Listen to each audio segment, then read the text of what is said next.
ओम नमः सिद्धिभ्यः। ओम नमः सिद्धिभ्यः। ओम नमः सिद्धिभ्यः। मंगलमय मंगल करण वीतराग विद्या नमो तार जाते अरहंता कर मंगल कर हो महा ग्रंथ करन के काज जाते मिले समाज सब पावे निज पद राज इस भवत जानहु मिथ्या भाव ताको कर निर्मूल अब करिए मोक्ष उपाय संतप्त मानस शांति हो निके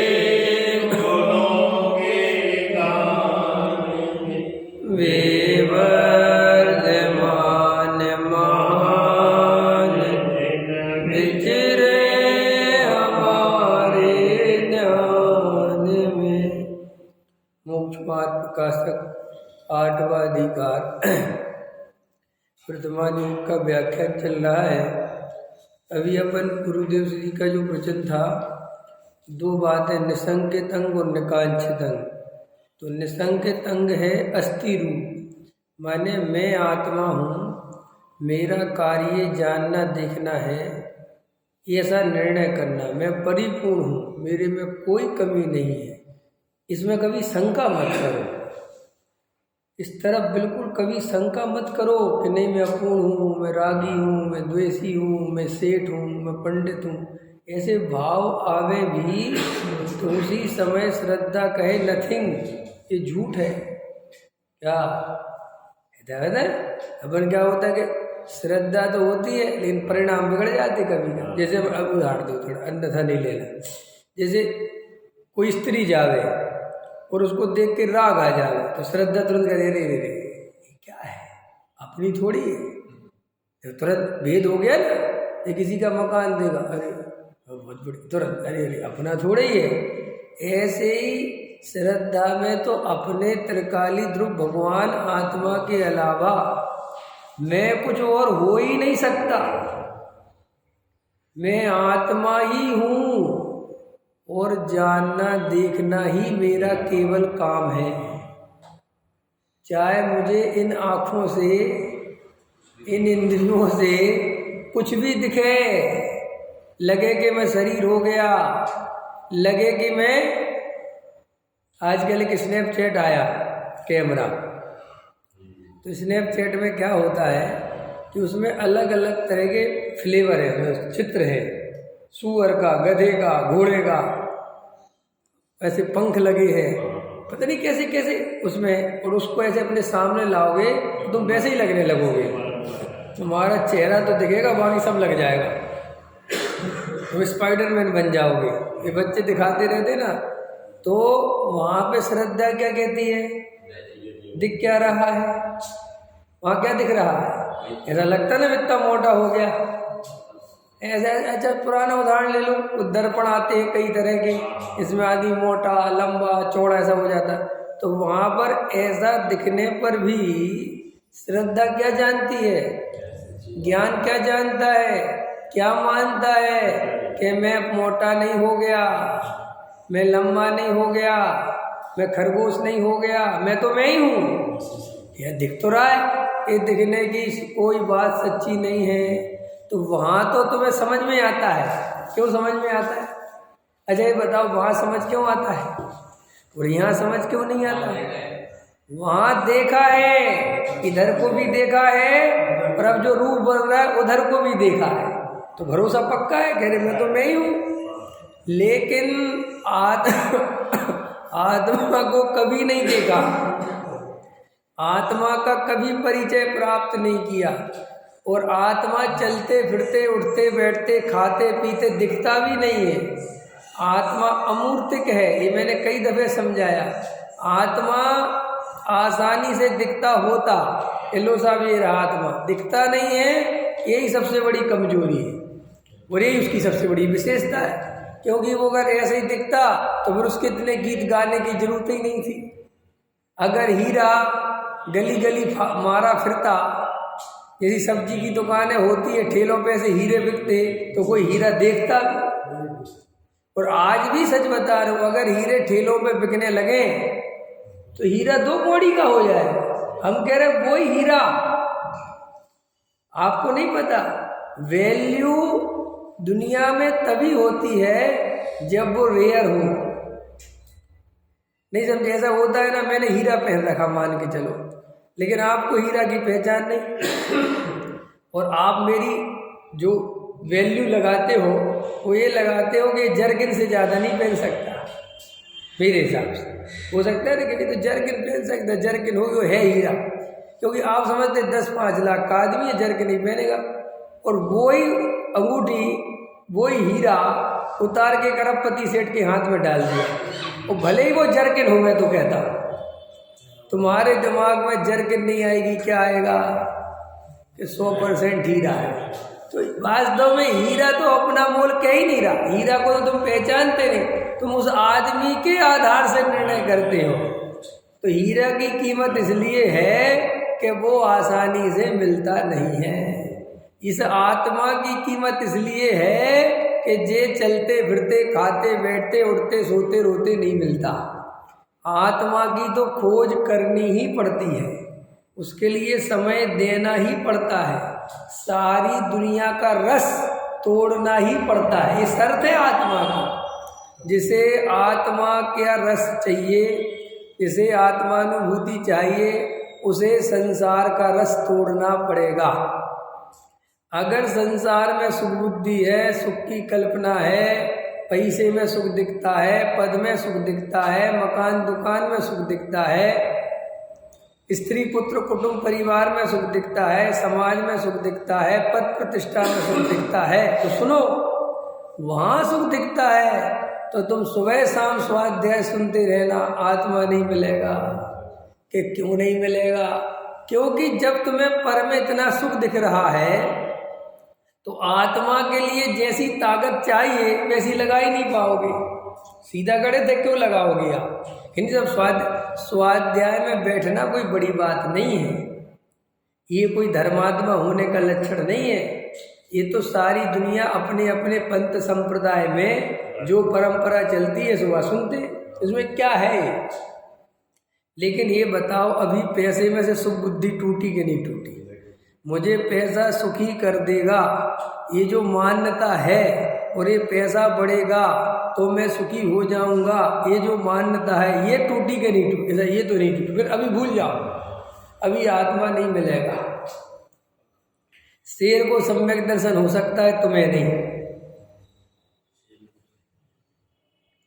लेकिन पानी अनछना पीते हो इसलिए सम्यक दर्शन होता, ये बात ही में दम नहीं है, ये झूठ है। ये बात यहाँ है कि अगर परद्रव्य में सुख बुद्धि है तो सम्यक दर्शन नहीं होगा, फिर चाहे तुम 28 मूल गुण ही पालने क्यों ना लगो।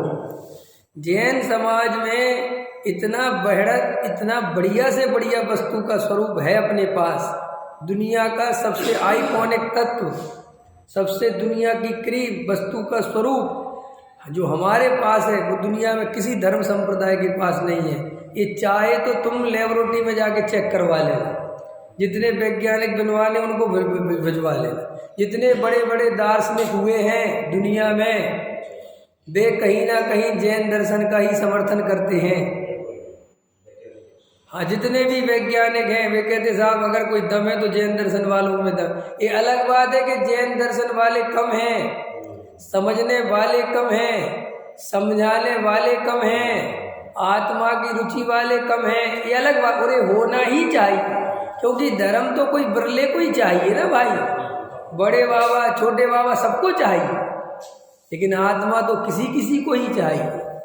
ये वस्तु का स्वरूप 6 द्रव्य 7 तत्व 8 कर्म 9 पदार्थ 10 धर्म 4 अभाव निमित्त उपादान, किसको समझने की फुर्सत है? कौन समझे? क्यों समझें? सबको रंग राग वाला धर्म अच्छा लगता है। और नेचुरल देखो, तुम्हारा बच्चा तुमसे क्या कहता है? 10 साल का बच्चा, 11 साल का बच्चा, 8 साल का बच्चा क्या कहता है? अपना धर्म पता नहीं कैसा है, बोलता है ना। अपने धर्म में पता नहीं, ये मत करो, वो मत करो, ये मत करो, वो मत करो। उनका धर्म तो बहुत अच्छा है। इसका मतलब स्वाभाविक जीव राग की तरफ आकर्षित होता है, वीतरागता की तरफ नेचुरल आकर्षित। पानी स्वभावता नीचे की तरफ बहता है, बहता है। पानी कहाँ से निकलता है? ऊपर से, और जाता कहाँ है? नीचे। बराबर वैसे ही है ना। लेकिन पानी ऊपर भेजना हो तो अपने आप नहीं जाता। बिल्कुल ऐसे ही समझना, संसारी जीव नेचुरल निगोद की तरफ ही जाता है, मोक्ष की तरफ अपने आप नहीं जाता। मोक्ष की तरफ जाना है तो पुरुषार्थ करना पड़ेगा, मेहनत करनी पड़ेगी, सब रंग राग का रस तोड़ना पड़ेगा। नेचुरल तो मोक्ष की जगह नरक पहुंचोगे, निगोद पहुंचोगे। कोई उपाय नहीं है।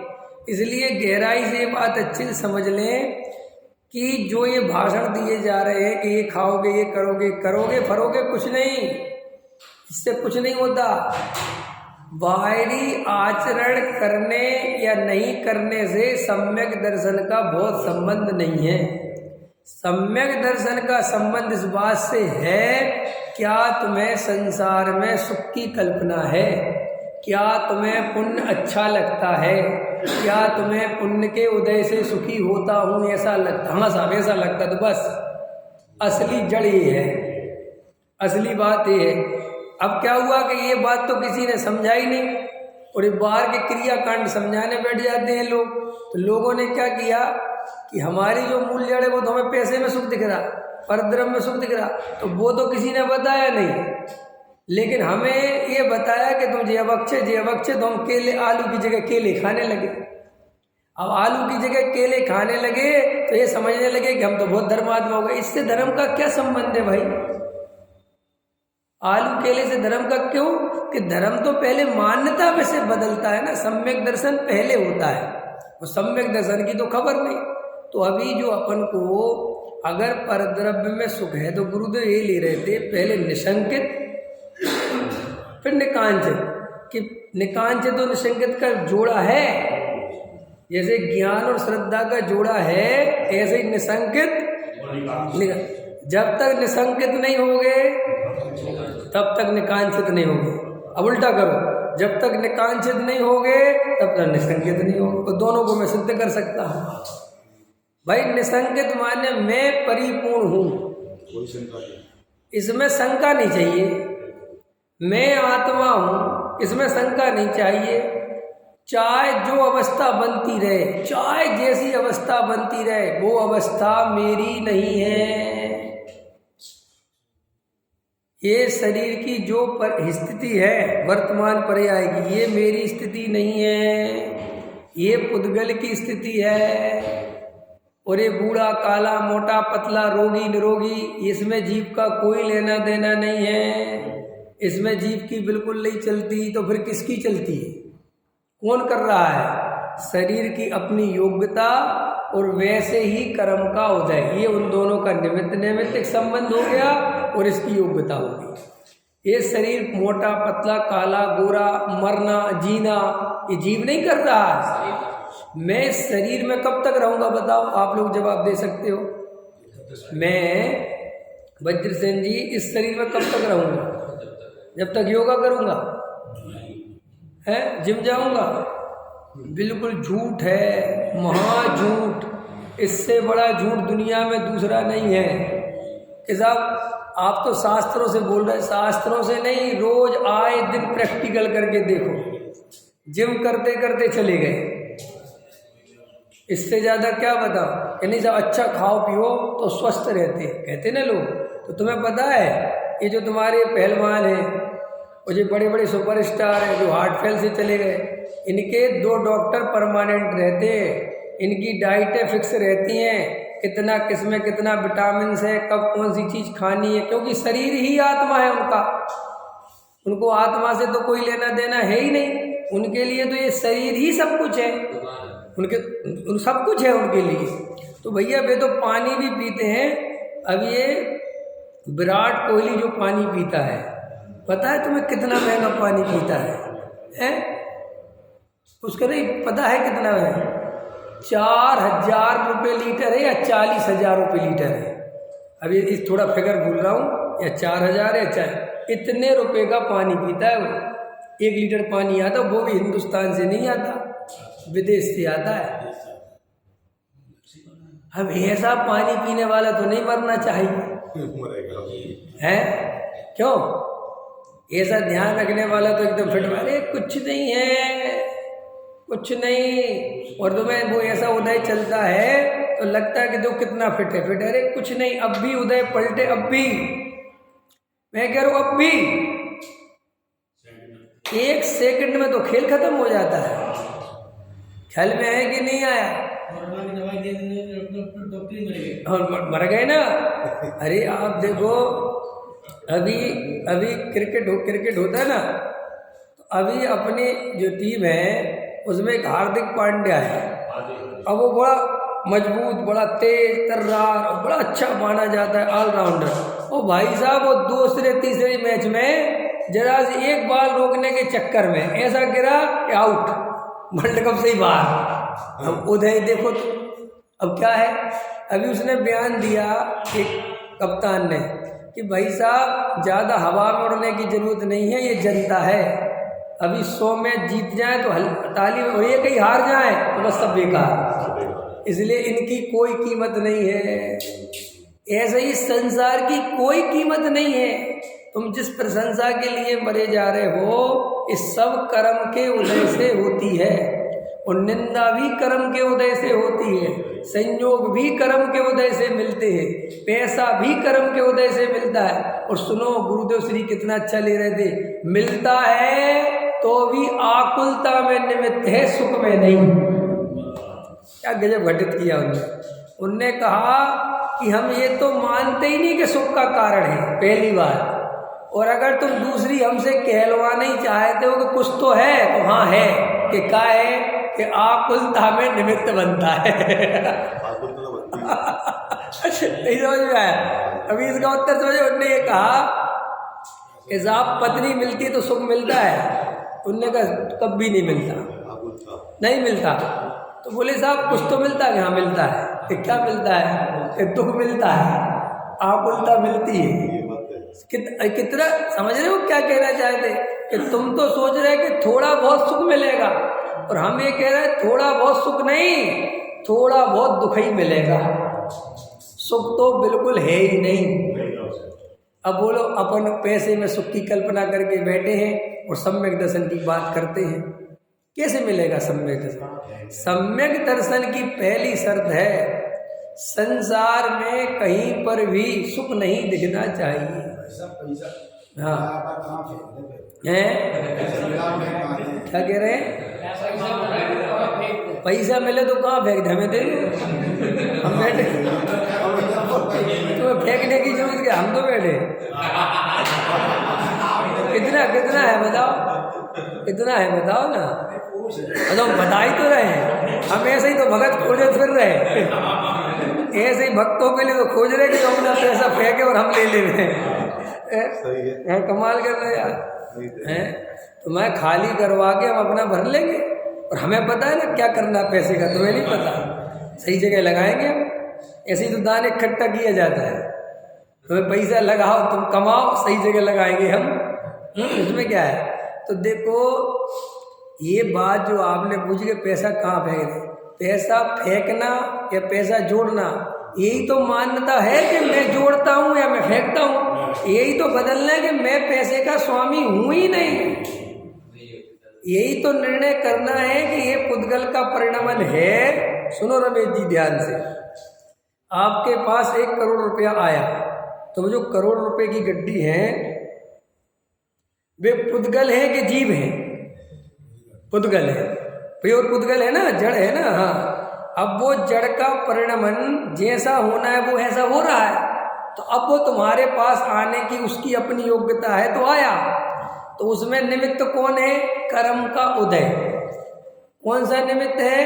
और कर्म का उदय पैसे आने अकेले से नहीं होता, ये भी समझ लो कि कैसे। अगर पैसा आया तुम्हारे पास 2 करोड़, इतने में ईडी आ गई। ईडी समझते हो, CBI ईडी, वो आ गई, ये पैसा कहाँ से आया।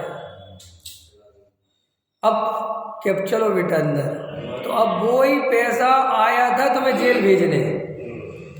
कर्म का उदय हमेशा डिसाइड नहीं करना आप कि ये कर्म का उदय सही है, कोई कर्म का उदय नहीं। जिस कर्म का उदय को तुम सही समझ रहे हो, 1 मिनट बाद वही जेल की हवा खिलाएगा। है नहीं समझ में आया? आप समझ नहीं सकते कहाँ से आपके पासे पलटेंगे। मैं कह रहा हूँ बिल्कुल चक्कर में मत फंसो। समझ में आया? ये तो जीव की भ्रमना है। देखो, अगर आपका पुण्य का उदय होगा, वास्तव में आपको सुखी होना होगा, तो आप बिना पैसे के हो जाओगे। अब वो लगता है ऐसे कैसे हो जाएंगे? ऐसा होता है। कई लोगों के ऐसे पुण्य के उदय होते हैं कि उनके पास कोई ज़्यादा पैसा नहीं होता और वो बहुत सुखी होते हैं। और कई लोगों के पास बहुत पैसा होता है और पैसे के कारण उनकी जान चली जाती है, कोई मार डालता है, क्या क्या मुसीबतें आ जाती हैं। होता है कि नहीं होता है?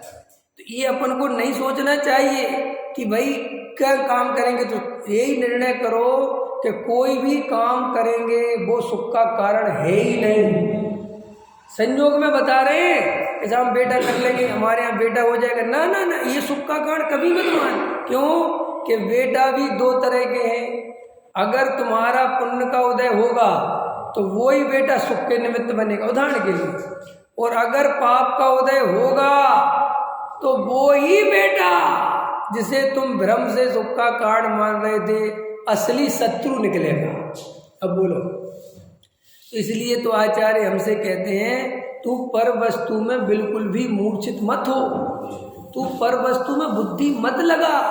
अरे ये तो जो तुझे थोड़ी संसार में साता मिलती है, साता, ये तो साता वेदनी कर्म के उदय से मिलती है निमित्त रूप में, पर द्रव्य से तो कुछ मिलता ही जलता नहीं है। आपने मुझे 1 गिलास पानी दिया, ठीक है, आपने मुझे भोजन कराया, तो मुझे क्या लगता है कि रमेश जी ने मुझे भोजन कराया, बहुत मदद करी। नहीं, आपका दूर दूर तक भोजन से मेरे से कोई संबंध नहीं है। मेरा तो स्वयं ही पूर्वकृत पुण्य का उदय आया और मुझे भोजन मिलना था, और वो तुम नहीं, मुझे कोई ना कोई देता ही, बस उसमें तुमने दे दिया, बस बात इतनी सी। हिसाब इसको सिद्ध करो। देखो हमारे मुनिराज जो सच्चे दिगंबर संत हैं, वे कभी श्रावकों से भोजन की अर्चना नहीं करते। समझ में आया कि हमें भोजन दे दो, कुछ नहीं करते। देखो, अटपटी प्रतिज्ञाएं लेते हैं, मौन धारण करते हैं और शांति से अंजलि बना के निकलते हैं। और इतना भरोसा रहता है उनको कि पुण्य का उदय होगा आज और शरीर को भोजन मिलना होगा तो सारे अंतराय टल जाएंगे, सारी शुद्धि हो जाएगी, सब हितायोग का आहार मिल जाएगा, सब हो जाएगा। इसलिए बिल्कुल बिल्कुल अर्चना कुछ नहीं करते, कोई उनको कोई कुछ परेशान नहीं होते, क्योंकि उनको पुण्य। और सुनो, ऐसा होने पर, ऐसा भरोसा करने पर उनकी जिंदगी चलती है कि नहीं चलती है? मर जाते हैं क्या? भोजन मिलता है कि नहीं मिलता है? जबकि वो भोजन की तो कोई व्यवस्था नहीं करते, और हम सब भोजन की इतनी व्यवस्था करके चलते हैं, लेकिन पाप का उदय आ जाए तो नहीं मिलता। बोलो, तो भैया इससे क्या फायदा होता है इन बातों से? इन बातों से जो परद्रव्य में सुख की कल्पना है वो टूटती है। जो जोड़ने की, परिग्रह इकट्ठा करने की, सुखी नहीं, ये सुख का कारण नहीं है। ये भ्रम तोड़ दो कि बहुत पैसा होगा तो सुखी होंगे। देखो अब वो कितने दिन हो गए, सत्येंद्र जैन कितने दिन हो गए भाई साहब, अतई पता नहीं, जेल ही से नहीं निकल पा रहा। होता है ना। अभी अच्छा चलो 4-5 साल पहले देखो कैसा लग रहा था तुम्हें, क्या सा लग रहा था? सही बताओ यार। उस समय अपन भी आम आदमी में शामिल हो जाते तो एक आध टिकट तो अपन को भी मिल जाता। कई जैन सोच रहे थे इसने तो रातों रात हीरो बन गया ही तो, और आम आदमी तो पता नहीं कितनों की जिंदगी चमक गई। अब कितनों की चमक गई अब तो अब किसी को नहीं लग रहा कि हम सत्येंद्र जैन की जगह होते। अब भाई साहब, एक उसने शराब नीति करी थी, वो शराब नीति, शराब लेके आया था ना पूरी दिल्ली में। अब उसे नहीं पता था कि जे ही मेरी सिर की दर्दी हो, सब उसी के नाम पे, और सुनो जनता से भी बुरा कि भैया तू ठेके खोल रहा जगह जगह, और वहाँ वो सरकार। तो अब ये उदय पलटने में देर कितनी लगती है जीव का। इसलिए तुम ये मत सोचो कि अरे साहब कुछ नहीं, जब तक उसका पुण्य का उदय है, सारी दुनिया उसके खिलाफ हो जाए तो भी कुछ नहीं हो रहा उसका, और जब उसका पाप का उदय होता है तो सारी दुनिया समर्थन करना भी चाहे तो भी कुछ नहीं होता। क्या क्या सोच रहे हो आप और हमको यही तो समझना है, यही कर्म की फिलॉसफी है। तो इससे क्या होगा कि निकांक्षित अंग तुम्हारा मजबूत हो जाएगा। अभी जो हमारी कांक्षा है, जो हमारी वांछा है, जो परद्रव्य से क्यों हो रही है, क्योंकि हमें अपने स्वरूप का निर्णय नहीं और परद्रव्य में सुख की कल्पना चल रही है। इसलिए रात और दिन हमारे अंदर संकित, अपने स्वभाव पे शंका। तो सबसे पहले मैं परिपूर्ण ज्ञायक आत्मा हूँ, जानना देखना मेरा कार्य है, ज्ञान स्वभाव ही मेरा स्वरूप है। ऐसा एकांत में बैठकर उस भगवान आत्मा का जो जीव परिचय करता है, उसका विचार करता है, उसका अनुभव करता है, वो जीव निसंकित अंग से सुशोभित होता है। कौन से अंग से सुशोभित होता है? कोई ऐसा प्रश्न करे कि हमारा विचार करने में मन नहीं लगता, निर्णय करने में मन नहीं लगता, हमसे बैठा नहीं जाता, हम क्या करें? ऐसा प्रश्न कर सकते हो आप में से। तो आप पे इसलिए नहीं बैठा जाता, इसलिए नहीं आप पे तत्व विचार में उपयोग लगता, क्योंकि आपका निकांक्षित अंग बिल्कुल भी काम नहीं कर रहा है। मैं उधर से घटित कर रहा हूँ। यह निकांक्षित माने अभी तुम्हें भयंकर परद्रव्य की आशा है, बहुत पैसे में सुख की कल्पना है, व्यापार करना है, पैसा कमाना है, कुछ करके दिखाना है, समझ लो, ये बच्चों को पार लगाना है। ये सारी जो श्रद्धा है, ये जो सारी मान्यता है, ये कभी तुम्हें बैठकर तत्व विचार नहीं करने देगी, और करोगे भी तो झूठा करेगी। नहीं समझ? ये जो हमारा मन चंचल है, क्यों है हमारा मन चंचल? ये हमारे अंदर बेचैनी क्यों है? हमारा स्वाध्याय में इतना उपयोग क्यों नहीं लगता?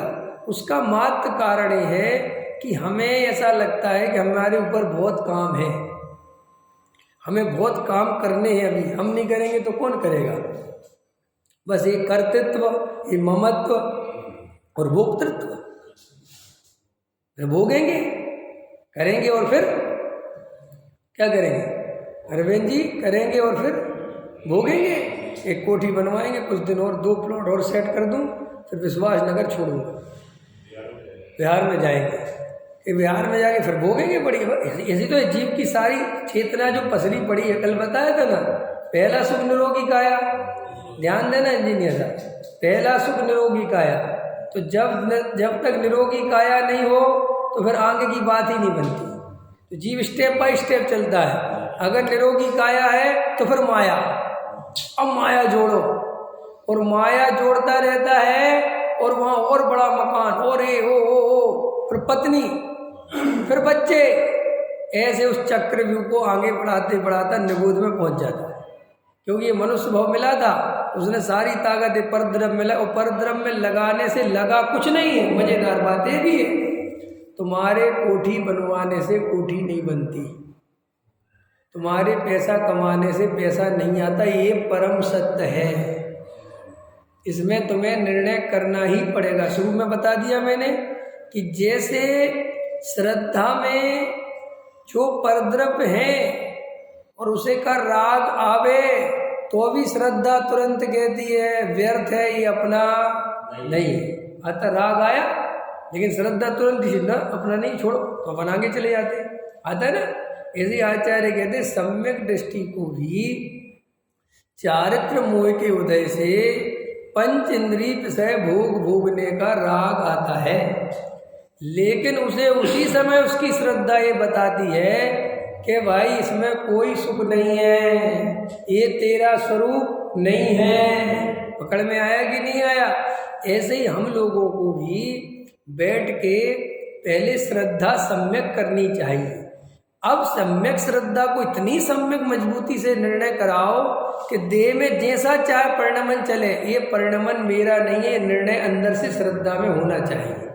फिर शरीर का हो गया संयोग, संयोगों में जो कुछ भी हो रहा है वो उनकी योग्यता से हो रहा है, और जो मुझे अच्छा बुरा लग रहा है वो मेरा स्वयं का कर्म का होता है, उसमें परद्र ऐसा निर्णय। ऐसे निर्णय करते हुए फिर ये जो मोह राग देश के परिणाम हो रहे हैं, ये भी वास्तव में मेरा स्वरूप नहीं है, इनका कर्ता भोक्ता भी मैं नहीं हूँ। चाहे जितना लगे तुम्हें कि मैं ही तो कर रहा हूँ, नहीं, कितनी आवाज आए मैं ही कर रहा हूँ, मैं ही कर रहा हूँ, मैं ही कर रहा हूँ, मैं ही कर रहा हूँ, तो भी अंदर से दूसरी आवाज आए तुम नहीं कर रहे, तुम नहीं कर रहे, तुम नहीं कर रहे। तो ये लिया था गुरुदेव ने, निकांक्षित और निशंकित। अपने स्वरूप में शंका मत को, मैं परिपूर्ण हूँ। अगर भगवान बनना है तो भगवान जैसे होना पड़ेगा।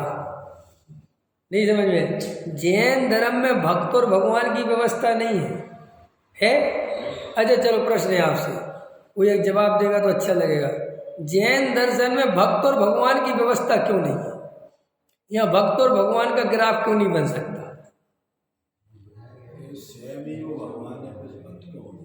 है? नहीं, उत्तर तो ठीक है तुम लोगों का, लेकिन और सोचो क्यों नहीं बन सकता? भक्त और भगवान की जोड़ी जैन दर्शन में क्यों नहीं बन सकती? परिपूर्ण। और बताओ, वो तो उत्तर नहीं आ रहा जो भी मैं चाहे हो गया। और बताओ, नहीं आ रहा? सोचो सोचो, भक्त और भगवान क्यों नहीं बन सकता जैन दर्शन? ये चाहिए था भाई, कर्ता कर्म होवे तो भक्त और भगवान बने। अब यहाँ कोई किसी का कर्ता धर्ता है ही नहीं, तो भक्त और भगवान का व्यवहार कैसे संभव है? क्योंकि भक्त और व्यवहार तो तभी होगा ना कि भगवान कुछ करे, भक्त कुछ मांगे, भगवान देवे लेवे, उसकी अर्जी स्वीकार करे, तब तो भक्त और भगवान का सिस्टम बनेगा। अब जैन दर्शन में तो भगवान ही कह रहा कि तुम खुद ही भगवान हो, तो अब जो भगवान ही हमें भगवान बता रहे तो भक्त कैसे बन जाए? तो हमारे यहाँ तो भगवान का भक्त नहीं बना जाता, वंदे तद्गुण लब्धे। हमारी तो जो सिस्टम है कि हे भगवान, मेरे तो अनंत गुण आपके ही जैसे हैं, और आपके पास आता हूँ, ये पर्याय में तन्मय हो जाता हूँ, शरीर में संयोगों में तन्मय हो जाता हूँ। मैं अनंत गुणों का बलशाली अखंड त्रिकाली ध्रुव भगवान आत्मा हूँ, मैं चिदानंद हूँ, चैतन्य हूँ। ये जो मेरी विस्मृति हो जाती है, जो विस्मरण हो जाता है, जो मैं संयोगों में लग जाता हूँ, मैं तो आपके पास सिर्फ उन बंदे तद्गुण लब्धे, उन्हीं गुणों की प्राप्ति के लिए, माने उन्हीं की स्मृति के लिए, उन्हीं में रमने के लिए, याद आ जाए इसलिए आता हूँ।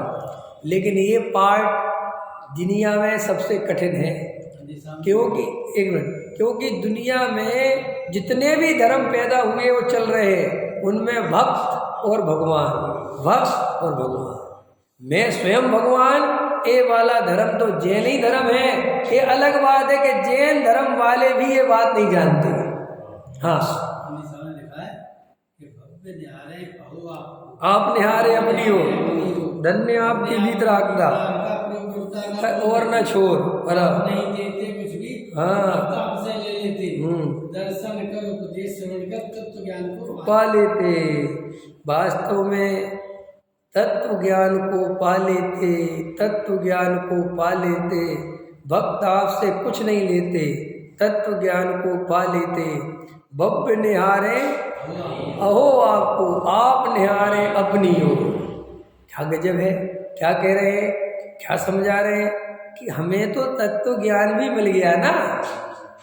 हमें तो अब क्या मिल गया? अरे एक तो दो तरह के जीव हैं, एक तो जो भगवान देव शास्त्र गुरु तत्व का स्वरूप ही नहीं समझते, हमें तो सब मिल गया। अब उसके बाद भी हम तत्व विचार नहीं करते तो कितना बड़ा अपराध है। अभी भी तुम भक्त बनना चाहते, क्यों बनना चाहते? अरे भक्त तो तभी तक के थे ना जब तत्व ज्ञान नहीं था, अब तो हमें पता ही चल गया, अब क्या भक्त बनेंगे? अभी भगवान और मेरे बीच में कोई अंतर नहीं है। ये अंतर जब तक मानोगे तब तक भगवान नहीं बन सकते। और जैसे जैसे मानोगे ऐसी श्रद्धा जगेगी कि अहो मैं ही स्वयं भगवान हूँ। अब भगवान कहते वाह वाह अब आ जा, क्योंकि रिश्तेदारी तो बराबरी में होगी है, होती नहीं रिश्तेदारी होती नहीं है। अब लड़की वाला इतना करी और लड़का वाला इतना भी, कौन रिश्ता करे भाई, बराबरी होना चाहिए। ऐसे ही भगवान कहते हम तुम्हें तभी बैठा सकते हैं अपने पास जब तुम मेरी बराबरी से निर्णय करो, तो फिर अपन दोस्त हैं ना। तो भैया तू भगत बना रहे और तू भगत के चक्कर में फिर साईं बाबा पे जाएगा। जैन ही देखो, जैन धर्म में आज भी बता दे रहा हूँ, ये अपन को जो राग आता है इसमें मुझे बोल देना चाहिए 5 मिनट। जो अपन को राग आता है कि जैन धर्म चलता रहे, सुरक्षित रहे, ये हो वो हो, ऐसा हो वैसा हो, लेकिन आप याद रखना जैन धर्म बहुतायत रूप से चल ही नहीं सकता। इसका बहुमत आपको कभी नहीं मिलेगा। माने जैनी ही जैन धर्म का विद्रोह करेंगे।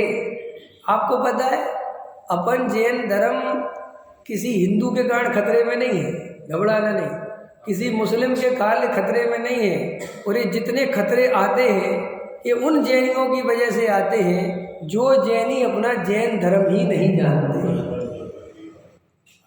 आप समझ रहे?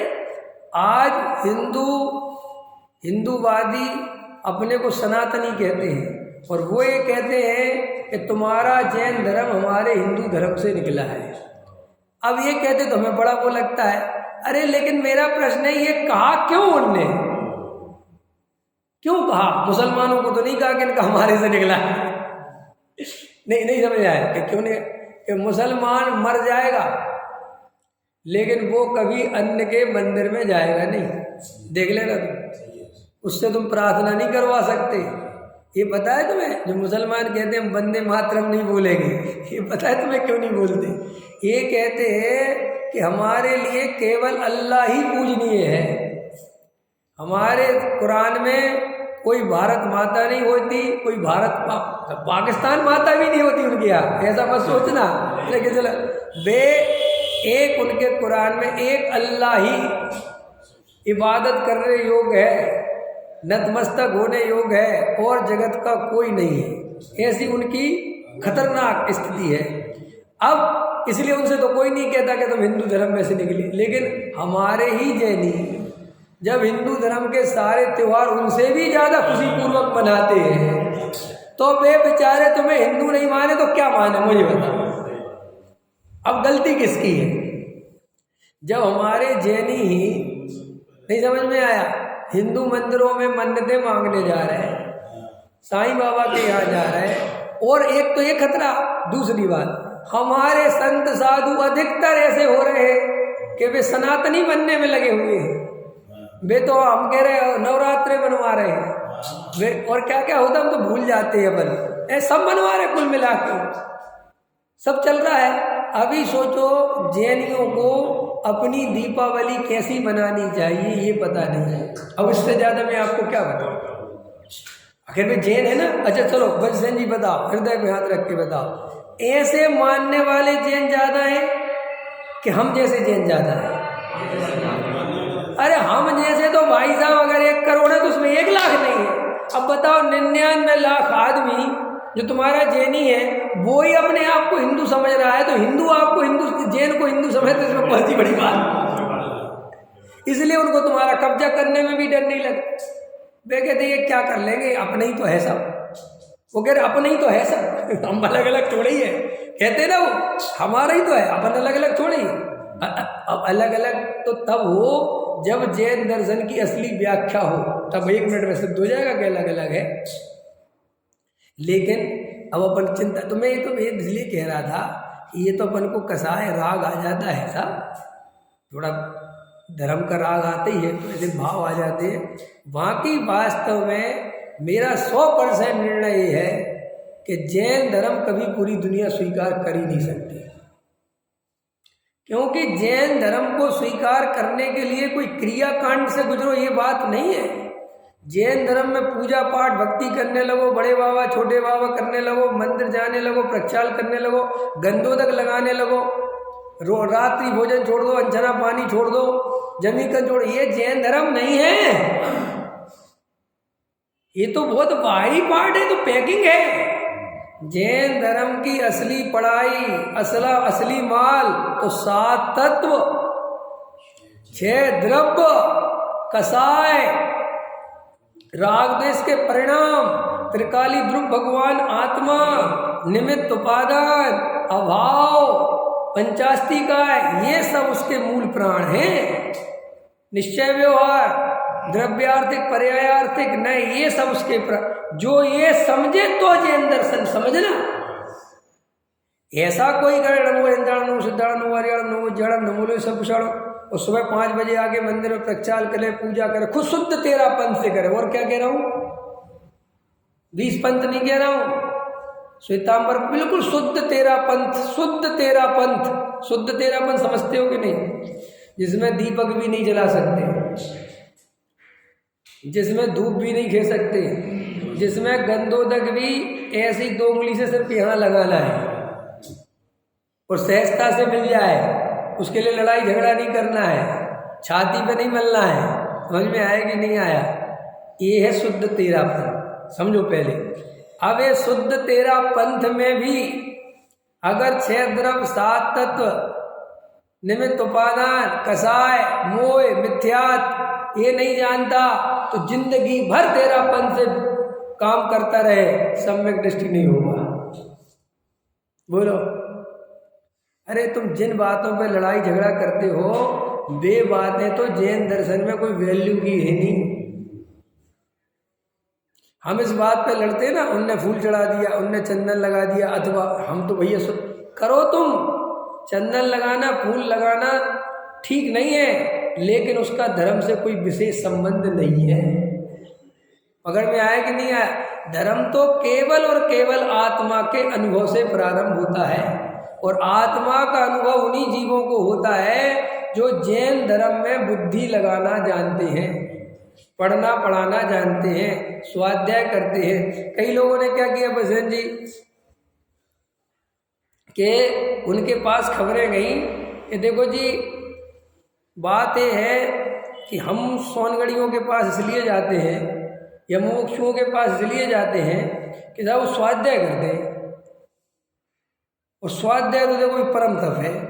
हमें बात तो उनकी बिल्कुल सही लगती है, और आप लोग स्वाध्याय कराते नहीं।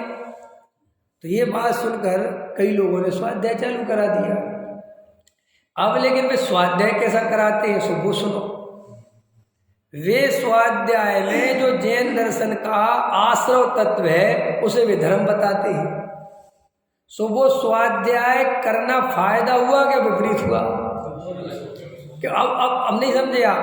पहले तो समझ लो मैं पुण्य कराता था, जो भी है ठीक है, नहीं हुआ। अब लेकिन मुझे और मजबूत कर दिया गया, और कट्टर बना दिया गया कि बिल्कुल चाहे मर रहे हो तो अभी प्रक्षाल करो, गंधोदक लगाओ, इससे दुख दूर हो जाएगा। और मैंने ग्रंथ के प्रमाण और दे दिए, क्योंकि स्वाध्याय चालू हो गया ना। अभी तो ऐसे ही बोलते थे, अब ले आए ग्रंथ, देखो देखो फला आचार्य ने लिखा, देखो देखो। अब वो बेचारा जो है वो और मजबूत हो गया कि नहीं हो गया? आप ध्यान रखना, आप मुमुक्षु तभी बन पाए हो जब आप वहां कट्टर नहीं थे। समझ रहे ध्यान से? अगर आप वहां कट्टर, आज भी मैं, तुम कितने कट्टरों को जानते हो? जितने कट्टरों को मैं जानता हूँ। समझ में आया ना? मैं तो कट्टर के घर का हूँ। हमारे घर में आज भी ताऊ वगैरह है, ताई वगैरह, मेरी बहन है, मेरे भाई है, ABCD नहीं जानते, जैन धर्म का स्वरूप नहीं जानते, नमोकार मंत्र का अर्थ नहीं जानते, लेकिन कट्टर इतने हो गए हैं, कट्टरता इतनी आ गई है कि तुम्हारी बात सुनना तो छोड़ो, तुम्हारे साथ बैठ नहीं सकते। तो अभी तो क्या, जो आदमी थोड़ा वैसा भी होता है ना कि चलो अब क्या हुआ कि स्वाध्याय चालू हुआ, तो उसको लगता है कि अब तो सोनगढ़ी वाला काम भी हमारे यहाँ होने लगा, अब तो मैं मेरा स्वाध्याय भी कर। अरे स्वाध्याय का अर्थ क्या है ये तो बताओ। जैन धर्म में कहानियां तो हैं, घबराना नहीं, पुराण है, खूब पौराणिक कथाएं हैं, लेकिन उनको सुनाना जैन धर्म नहीं है। जहाँ 6 द्रव्य, 7 तत्व, कसाय, मिथ्यात, निमित्त, उपादान, निश्चय, व्यवहार, इनकी पढ़ाई नहीं होती, वहाँ की कर्म की प्रकृतियाँ नपवाते हों, चरणान योग समझाते हो, प्रथमान योग में देखो ये हुआ, इससे जैन धर्म हुआ कुछ भी नहीं होता। ये सिर्फ तुम्हारी पढ़ाई है। करणान योग पढ़ते हो तो कर्म से डरते हो, चरणान योग पढ़ते हो तो आचरण की तरफ बढ़ते हो, और प्रथमान योग पढ़ते हो तो पुण्य को भला और पाप को बुरा जानते हो। उसने ये किया, देखो मर के वो ये हो गया, फिर उसको ऐसी सजा भोगनी पड़ी। उसने ये किया, उसको ये भोगना पड़ा, फिर उसको ऐसी सजा हो गई है। मुझे तो अभी कहानियां बहुत रही नहीं गई याद, होता कि नहीं होता। देखो उसने पिछले जन्म में ये किया था, चेलना ने ये किया था, इसने ये किया था, इसने ये किया था, तो वो सारा काय में चला जाता है, पुण्य और पाप में पूरा खाता जमा होता है। ओहो, पुण्य किया ही नहीं, पाप कर ही नहीं सकता, आत्मा भिन्न है, ये बात कौन समझा रहा है? कौन किसके काने पड़े ये बात? ये तो अपना महाभाग्य के अपन को समझ रहे हैं, लेकिन समझने को कौन तैयार है पहले बता। इसलिए भैया बड़ी मुश्किल से जो वस्तु का स्वरूप हाथ में लगा है, इसके मानने वाले, इसके समझने वाले निरंतर आपको कम ही मिलेंगे। ये बहुत ज़्यादा मात्रा में नहीं होंगे, और होंगे तो ये भी पंथ संप्रदाय वाले होंगे। नहीं समझ में आ रहा? अगर ज़्यादा मोक्ष फलने फूलने लगे ना तो समझ लेना पंथ संप्रदाय बन गया है। अभी भी हमारे मोक्ष में कितने सेठिया हो गए, पैसे वाले शामिल हो गए, जिन्हें तत्व से कोई लेना देना ही नहीं, और वे उनके आगे नाम के आगे श्रावक श्रोमणि लगने लगा है। मोक्षों के ग्रुप में बैठते हैं, उठते हैं, उन्हें कोई लेना देना नहीं, क्योंकि यहाँ संख्या कम है। यहाँ कम में भी मान सम्मान बहुत मिलता है, वहाँ संख्या बहुत है, वहाँ तो भाई साहब तुम्हारा नंबर ही नहीं आवे। नहीं समझे? अपने मोक्षों में तो कोई 10-5 करोड़ का आदमी हो जाए, 15 करोड़ का आदमी हो जाए और 2-4-10 लाख दे दे, तो अपने तो आगे पीछे घूमने लगते हैं, यह तो बहुत बढ़िया है। और वहाँ पे ऐसे 5 करोड़ वाले 50 लगे हुए हैं, तो तुम वहाँ 2-4 लाख दो तो भी कोई पूछने वाला नहीं समझे? अभी कई साधु ऐसे हैं, तुम उनके पास जाओ, बहुत बड़े साधु हमारे, नाम तो नहीं ले रहे थे, जाओ उन साधुओं के पास जाओ, उनसे कहना मैं 2 लाख रुपए देना चाहता हूँ। ठीक है, तो लिख लेना, एक कौन है, ले लेना इसकी 2 लाख। वहाँ 2 लाख वाले की शक्ल नहीं देखते। जब कहोगे 4 करोड़ देना चाहता हूँ, तब क्या नाम है तुम्हारा? तब पूछेंगे वो कहाँ से आए हो, वेरी गुड, माला पहना हो।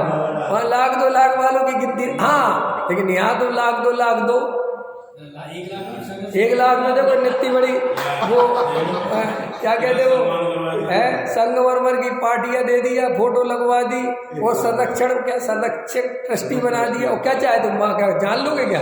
1 लाख रुपये है, सवाल भी दे, हार भी दिया, रमेश जी को दिया है कि नहीं? ठीक है, फोटो खिंचवाई ना। हाँ देखो, अब ये हमारे चलो जी 1 लाख रुपए में तुमसे कहूँ गुल्लक में डाल दो चुपचाप, तुम्हारी हिम्मत है डाल दो? हर जी हंस रहे। अभी एक महराज ने बोला है कि भाई, हमने कहा ठीक है, उनने बोला कि मैं अब सबसे कहना चाहता हूँ कि गुल्लक में आज के बाद 1 रुपया, 2 रुपया, 5 रुपया नहीं डालोगे, क्योंकि अब इनकी कोई वैल्यू नहीं है, और ये निकालते तो गिनने में पागल हो जाते हैं, समझे? आप सीधा बोला उनने सीधा बोला कि मैं ये भी नहीं कह रहा हूँ तुम रोज डालो, तुम तो महीने का सीधा 100 का नोट डालो, काम खत्म, गिनने की झंझट खत्म, डालने की जगह जो 2 रुपये रख के लाते हो, ये सटकरमाणी देने के चक्कर में ये कुछ नहीं होता। ठीक है, बात तो ठीक है, समझ में आया कि नहीं आया? तो अपने को भी ये बात समझनी चाहिए कि भाई आप ये मत सोचो कि हम तो सब समझ गए। अरे भैया, अभी भी मैं कह रहा हूँ, असली जैनी कौन है? देखो आज जैनी की परिभाषा, जो जीव 7 तत्व 6 द्रव्य कर्ता कर्म खेल में आश्रव बंद सब जानता है, मेरा त्रिकाली ध्रुव ज्ञाय भगवान आत्मा का क्या स्वरूप है, मैं परमत्व नहीं अपरमत्व नहीं, बस एक ज्ञायक भाव हूँ, ऐसे भाव वासन जिसकी चेतना में हुए हैं, जिसने ये बातें सुनी हैं, सुनने के बाद जो तत्व में गंभीर हुआ है, जो एकांत में तत्व विचार करता है, जिसे निरंतर अपने अपने स्वरूप की याद आती है, संसार का सुख घटता, संसार का रस टूटता है, वो ही जीव सच्चा जैनी है। इसके अलावा सब नामधारी जैन है। ऐसा पूजा पाठ करता हो तो, स्वाध्याय में बैठता हो तो कुछ नहीं मानूंगा मैं। अगर वो एकांत में तत्व विचार नहीं करता, अपने स्वरूप के लिए समय नहीं निकालता, संसार में सुख की कल्पना नहीं तोड़ता, तो मेरी नज़र में वो जैन नहीं है। ये जैन की परिभाषा लिख लो कि साहब इतने सारे जीव हैं, इतने से ठीक है, वे सब टोडरमल जी साहब ने व्यवहाराभास में डाले हैं। अब व्यवहाराभास से निश्चयाभास अपोजिट पहुंच जाते हो। वे सब जैनाभास है। जैनाभास में तो कहीं नहीं पहुंचोगे। जैनाभास माने जैन जैसे दिखते हैं अजैन।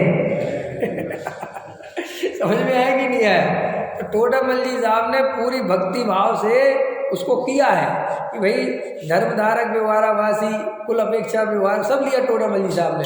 तो ऐसे अगर अपन को उसमें से छटनी करनी है कि मैं कहाँ खड़ा हूँ, अगर आप ये बात से बहुत प्रसन्न होते हो कि मैंने गृहीत में त्याग छोड़ दिया, मैं सच्चे देवशास्त्र गुरु का न्यायी हूँ, मैं स्वाध्याय में रोज बैठता हूँ, तो सुनो, फिर श्री गुरु हमसे कहते हैं ये तो कुछ भी नहीं है, तुम समो शरण में बैठे हो। ये तो जो तुम सोचते हो कि मैं सदाचार पाल रहा हूँ, तुमने मुनियों का सदाचार पाला है। और तो छोड़ो, तुमने गुप्ती, समति, महाव्रत इनका पालन किया है। एक एक जीव को हमने पैर देख के चले, तो अभी सम्यक दर्शन नहीं हुआ। ये सम्यक दर्शन नहीं हुआ जिसका परिणाम है कि हम यहाँ पंचम काल में मर रहे हैं। समझ में आया कि नहीं आया? अगर सम्यक दर्शन लिया होता तो यहाँ नहीं आते। आपको ये बात तो ज्ञात है ना आगम से, पंचम काल में कोई भी सम्यक दृष्टि जन्म से नहीं होता। कोई भी सम्यक दृष्टि जीव कभी पंचम काल में जन्म नहीं लेते।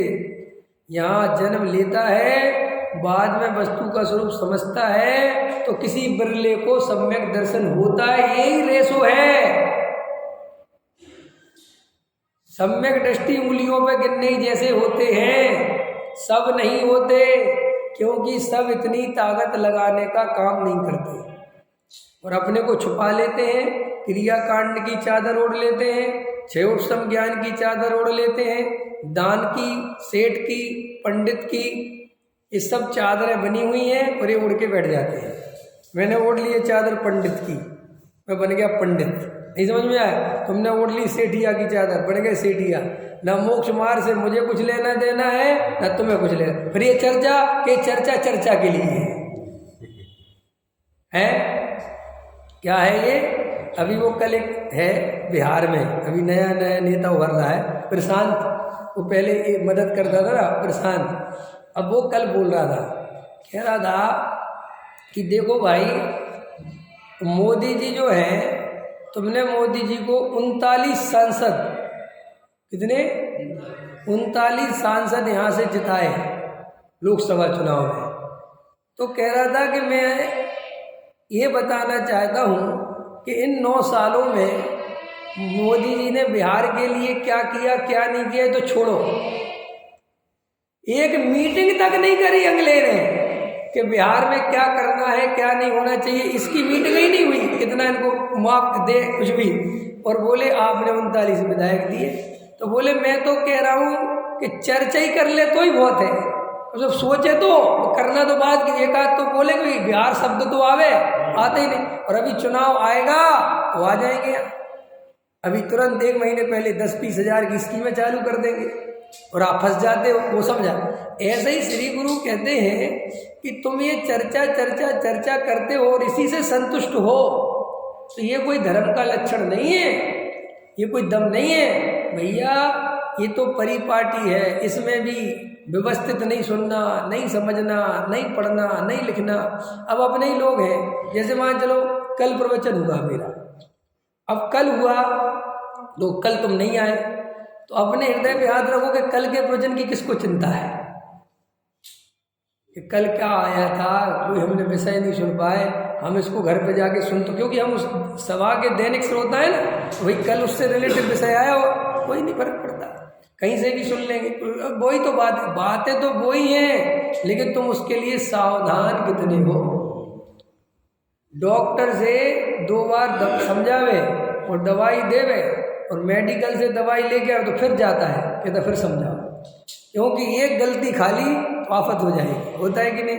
तो अपन तत्व में कितने सजग हैं, कितने सावधान हैं। आज अच्छे से समझ लेना, जैन माने जो तत्वों की सच्ची श्रद्धा करे, सच्चा स्वरूप समझे, वो अकेला जैन है। सच्चे देव सद्गुरु की पूजा करने से जैन हो तो जाते हो, कुल अपेक्षा, जाति अपेक्षा, समाज अपेक्षा, लेकिन असली जैन तब भी नहीं हो, क्योंकि जैन धर्म में भक्त और भगवान से धर्म नहीं चलता। जैन धर्म तो स्वयं को भगवान समझे, स्वयं को भगवान माने, स्वयं भगवान का अनुभव करे तो जैन धर्म है। पकड़ में आया अरविंद जी? तो अपन ने निकांक्षित अंक ले रहे थे गुरुदेव कि वे एक सिक्के के 2 पहलू हैं। निशंकित माने मैं आत्मा हूँ, मैं शरीर नहीं, रागादि विकारी भाव नहीं, मैं शरीर का कर्ता भोक्ता नहीं, जड़ पदार्थों से मेरा कोई संबंध नहीं और मेरे में कोई कमी नहीं, मैं तो परिपूर्ण ज्ञान स्वभावी जीव तत्वी हूँ। चाहे मुझे इन 5 इंद्रियों से ऐसा ज्ञान रात दिन होगा कि मैंने किया तो काम हो गया, उसने किया तो काम हो गया, इसने नहीं किया तो काम नहीं हुआ, सब मुझे संसार में एक दूसरे के कर्ता ही दिखाई देंगे। दिखाई कैसे देंगे? कर्ता। और मुझे किसी कीमत पर भी अपने को कर्ता नहीं मानना है। और अगर ऐसा दिखाई भी दे तो ये भ्रम की बीमारी है, जो तू संसारी है, इसको भ्रम जानना। टोडरमल जी साहब ने लिखा, मिथ्या दृष्टि के भ्रम है। देवशास्त्र की जो पूजा है, हाँ, वो अभिषेक और कनल को अर्घ चढ़ाना ही पूजा नहीं है। हाँ, सच्ची पूजा तो उनके स्वरूप को समझना पूजा बराबर है। अरे पूजा जैन धर्म में इसी बात की है कि उनके गुणों में अनुराग, उनके गुणों का अनुराग माने अपने गुणों में अनुराग, उनकी आत्मा से प्रेम माने अपनी आत्मा से प्रेम। जो अपने से प्रेम नहीं करता वो जगत में किसी से प्रेम नहीं करता। याद रखना, प्रेम करना ही पड़ेगा। जो अपने को दुख देता है वो दूसरों को भी दुख देता है। खतरनाक है ये। इसलिए देख लेना तुम, हमारी सारी दुनिया में जितने भी धर्म संप्रदाय चल रहे हैं, उनमें जो भी साधु संत हैं, पंडित विद्वान हैं, वे तुम्हें हमेशा नरकगामी बताते हैं। तुम पापी हो, तुम दुष्ट हो, तुम्हारी जिंदगी पाप में जा रही है। कभी तुम्हें कोई ये नहीं बताता कि तुम स्वयं भगवान हो। सब हमें हमारी गलतियां, जबकि वे गलती कुछ भी नहीं है। वे गलतियां समुद्र में बूंद जैसी हैं। ये गलतियां कि हमने जरा सा पानी पी लिया, हमने थोड़ा रोटी खा लीजिए, अरे कुछ नहीं आफत आ गई। असली आफत तूने आत्मा को नहीं देखा, ही आ गई है। तूने अपने को परिपूर्ण ज्ञायक स्वीकार नहीं किया, ये असली जड़ है। तो फिर साहब ये सारी दुनिया, अरे ये सारी दुनिया तुम्हें डराती है, धमकाती है, पाप का भेद कर, ताकि तुम उनकी शरण में बने रहो। तो नहीं समझे कि महाराज तू बहुत पापी है। कि जी तो बात सही कह रहे हैं। कहाँ धुलेंगे? इधर आ, मैं धुलवाऊँ। यही तो हो रहा है। दुनिया में क्या चल रहा है? महाराजों के चरण पकड़ पकड़ के लोग लग जाते हैं। काय के लिए लग जाते? क्या है महाराज के चरण में? महाराज के चरण में लगने के अधिकारी हम हैं। समझ में आया? महाराज के चरण धो के पीने के अधिकारी हम हैं। किसा? क्यों? कि हमें पता है कि मुनिराज माने क्या, तुझे तो कुछ पता ही नहीं है। तुम्हें सब मैं क्या, तू तो जिस काम के लिए धो रहा है वो काम तो साधु से होता ही नहीं। साधु पैसा वैसा नहीं देता, साधु कोई आशीर्वाद नहीं देता। साधु का तो असली आशीर्वाद ही ये है कि तुम स्वयं भगवान हो और अपनी आत्म ध्यान में लग जाओ। यही आशीर्वाद। जो साधु ऐसा कहे धन वृद्धि रस्तु, पुत्र वृद्धि रस्तु, अरे वो साधु नहीं है, वो तो हमसे भी बड़ा संसारी है। हमें पुत्र कह रहा है, क्या करेंगे हम? हमें तो ऐसा साधु चाहिए जो हमसे ये कहे कि तुम आत्मा हो, तुम चेतन हो, तुम अपने को भूले हुए हो, अपनी आत्मा को पहचानो। ऐसे साधु को साधु जानना, जो पुण्य में धर्म बतावे, क्रिया कांड में लगावे, आत्मा की चर्चा तक ना करे, मंत्र तंत्र विधि विधान मुहूर्त इनमें अपना जीवन लगा देवे, वो काय का साधु है। इस साधु में और अन्नमतियों के साधु में अंतर क्या बचा? कपड़े नहीं पहने, इससे क्या होता है? कपड़े पहनना या नहीं पहनना ये जैन धर्म नहीं है, घबराना नहीं। जैन धर्म तो अंदर है, मिथ्या तो गया कि नहीं गया, इससे जैन धर्म चलता है। तो आज अपन ने इतनी बात करी, निसंकित अंग के बारे में हो गया काम, और निसंकित हुआ तो निकांचित हुआ, समझे? अभी निकांचित पहले हुआ फिर निसंकित हुआ। कल वाला जवाब दे रहा हूँ आपका, तो वो निकांचित क्यों नहीं माना जाएगा? पहले होगा क्या? वो निसंकित के बिना नहीं हो सकता।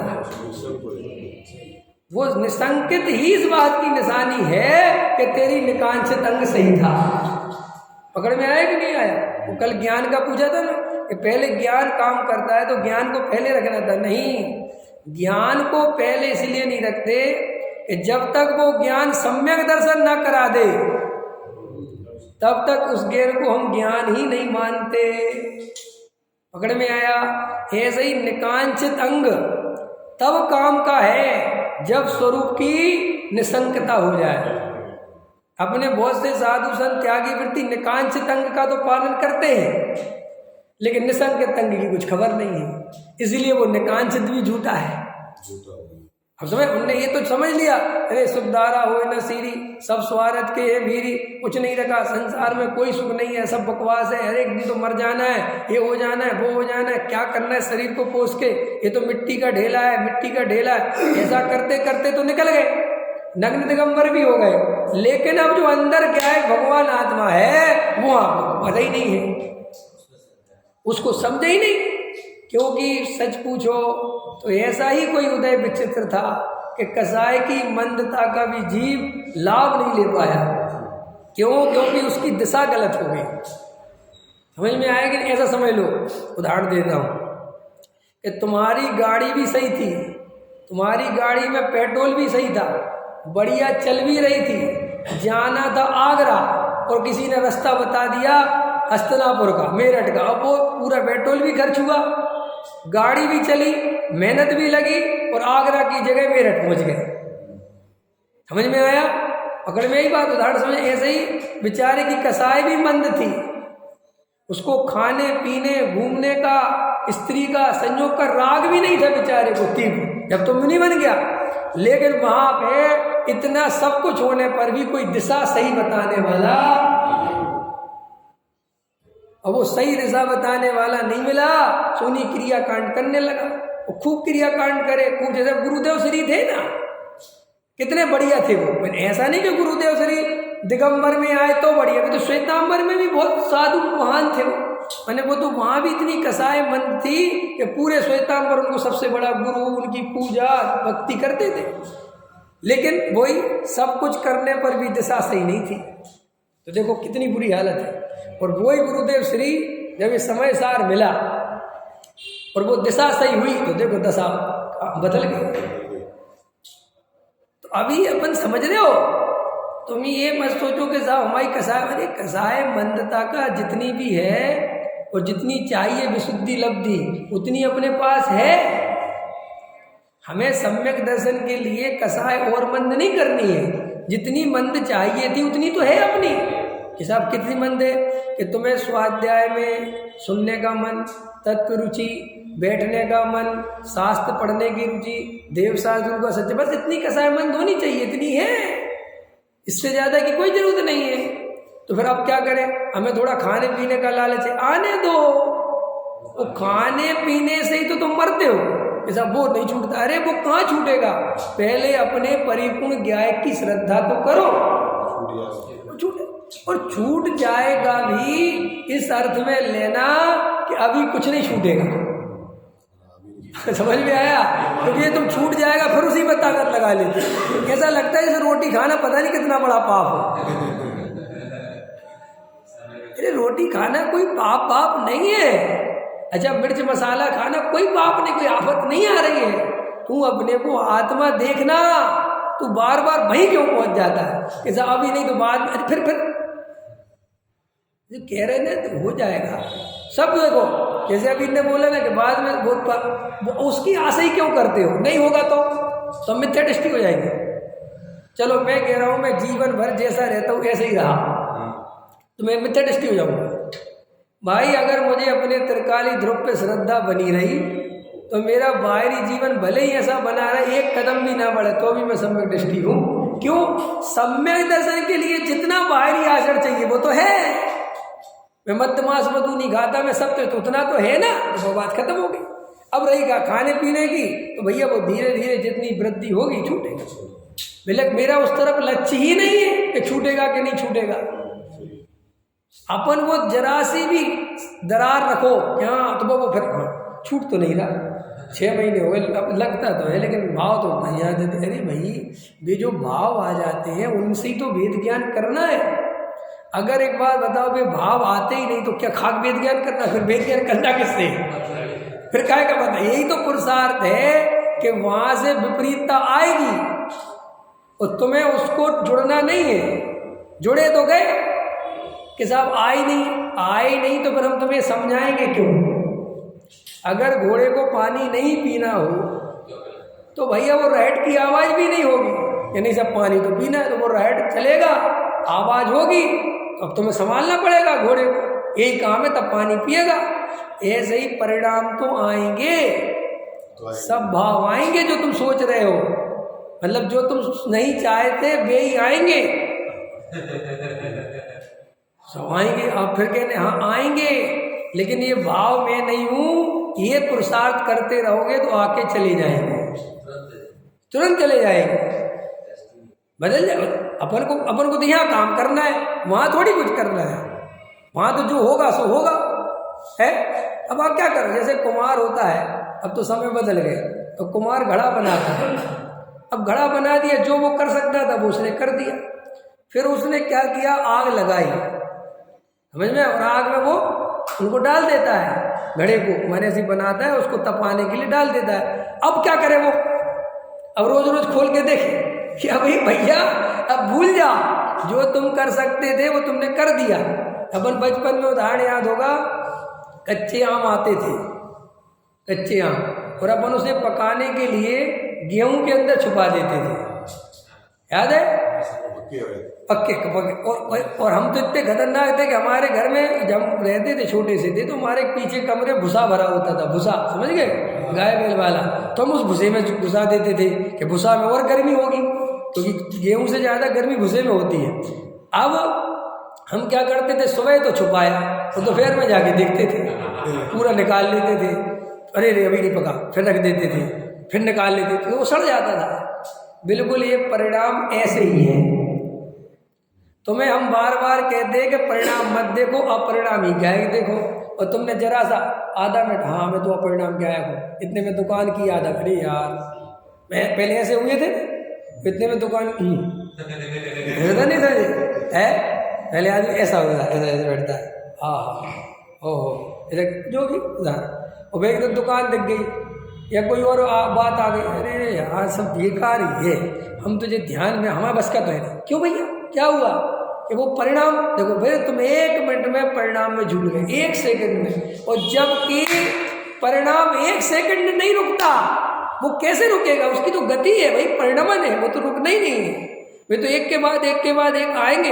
ऐसा आत्मा की तरफ क्यों नहीं आते, आएंगे, तुम श्रद्धा मजबूत करो, धीरे धीरे आएंगे। लेकिन बस आज अब भी तो जमीन में लगाया नहीं और बस निकाल के देख ले पक गया कि नहीं पक गया।